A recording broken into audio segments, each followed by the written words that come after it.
The gym hums with a desperate energy, transformed from a place of games to a makeshift laboratory. Mike, Lucas, and Dustin, fueled by a mix of fear and unwavering loyalty, orchestrate a plan that's pure, unadulterated kid. They lug bagged after bagged of rock salt, their small frames straining under the weight, creating a perimeter around the school's inflatable pool. The hiss of water filling the plastic basin echoes in the cavernous space, each ripple a symbol of their hope. Mr. Clark, their ever-encouraging science teacher, is on the other end of a crackling phone line, his voice a beacon of scientific reason in their sea of supernatural chaos. He explains the theory of sensory deprivation, how to create a gateway to another place, not with technology, but with salt and water. A homemade sensory deprivation tank. It's a long shot, a crazy last-ditch effort, but it's all they have. Eleven watches them, a silent observer in this flurry of activity. Her face is a canvas of exhaustion and determination. She knows what's being asked of her, the immense mental toll it will take to dive back into that terrifying empty space, the void. But she also knows that Will is out there, lost and afraid, and she's the only one who can reach him. They fashion a makeshift helmet for her, goggles blacked out with duct tape, plunging her into immediate darkness. The water in the pool is still reflecting the dim gym lights like a black mirror. With Mike's hand gently guiding her, she steps in. The cold is a shock, a jolt to her system, but she embraces it, letting the salted water cradle her as she lies back. The world outside fades away. The sounds of her friends, the scent of chlorine and rubber, the very feeling of the water against her skin, it all dissolves into nothing. She's floating, not in the pool anymore, but in an infinite black expanse. No void here. There are no walls, no ceiling, no floor, just an endless, silent darkness. She is a solitary figure, barefoot, walking on a thin layer of water that ripples with her every step. This is her search engine for the lost, the hidden. She calls out, her voice a fragile echo in the vastness. The name hangs in the air, swallowed by the silence. She concentrates, pushing her mind further, deeper into the abyss. She remembers a promise to Mike. She remembers Will's mother, Joyce, the frantic, desperate hope in her eyes. That memory becomes her anchor, her compass in this disorienting realm. She pictures Will, thinks of his voice, his face, anything to forge a connection across dimensions.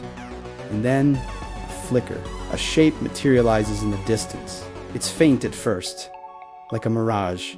But as she moves closer, it's Salida, it's Castle Byers, Will's makeshift fort in the woods, his sanctuary. But it's different here. It's twisted, decayed, covered in the creeping, vein-like tendrils of the Upside Down. Her heart pounds. She's close. Inside the crumbling fort, a small figure is huddled, shivering. It's Will. He's weak, pale, and terrified, but he's alive. A wave of relief, so powerful it almost knocks her over, washes through her. She reaches for him, but her hand passes through his ghostly form. They can see each other, hear each other, but they can't touch. "I'm here," she whispers, her voice trembling with emotion. "Your mom? She's coming for you." Will looks up, his eyes wide with a fragile, renewed hope. "Hurry," he rasps, his voice barely audible. He's fading, and she knows their time is short. She promises him a solemn vow made between two worlds that they will save him. As the connection breaks, 11 gasps, her eyes flying open back in the gymnasium pool. She's sputtering, disoriented, the weight of the real world crashing back down on her. Mike is there instantly, pulling her up, wrapping her in a towel. "I found him," she cries, the words tumbling out. "I found him." The boys erupt in a cacophony of questions and excited shouts, but their celebration is cut short. A low rumble begins to vibrate through the school, growing louder. It's the sound of multiple engines converging on their location. Panic flashes across their faces. They know who it is. Brenner, the bad men. They've been found. There's no time to think. Adrenaline takes over. They scrambled, helping to drain the 11 to her feet and bolting for the exit, their desperate escape plan forming on the fly. "The bikes! Go!" Mike yells. They burst out into the night, the roar of engines now deafening. A fleet of White Hawkins power and light vans screeches around the corner, headlights cutting through the darkness like predatory eyes. The chase is on. Pedaling with all their might, the kids weave through suburban streets, their hearts hammering against their ribs. The vans are relentless, gaining on them with terrifying speed. They're being herded, cut off at every turn. They swerve into a narrow alley, but it's a dead end. Trapped. The lead van barrels towards them, its grille a monstrous chrome snarl. There's nowhere to go. This is it. But as Mike, Dustin, and Lucas brace for impact, 11 steps forward. She turns to face the oncoming vehicle, her small frame radiating an immense and terrifying power. Her eyes are dark with fury, her expression one of cold, focused rage. She lifts her head, a trickle of blood starting to run from her nose. She lets out a primal scream, a sound that is pure, unbridled telekinetic force. The front of the van buckles as if hit by an invisible wall.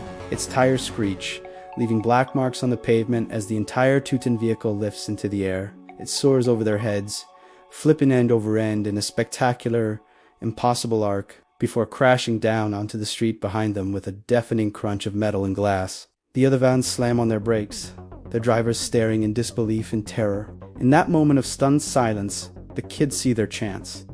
They don't hesitate. They pedal past the wreckage, past the shell-shocked government agents, and disappear into the safety of the night. They've escaped, but they all know this is far from over. 11, exhausted and bleeding, has revealed the true extent of her power. She is not just a key, she is a weapon. And as they ride away, the image of the flying van is burned into their minds, a testament to their friend S' incredible strength and the terrifying forces they have truly unleashed. Thanks for watching. If you enjoyed this deep dive, don't forget to like, subscribe, and hit that notification bell for more content.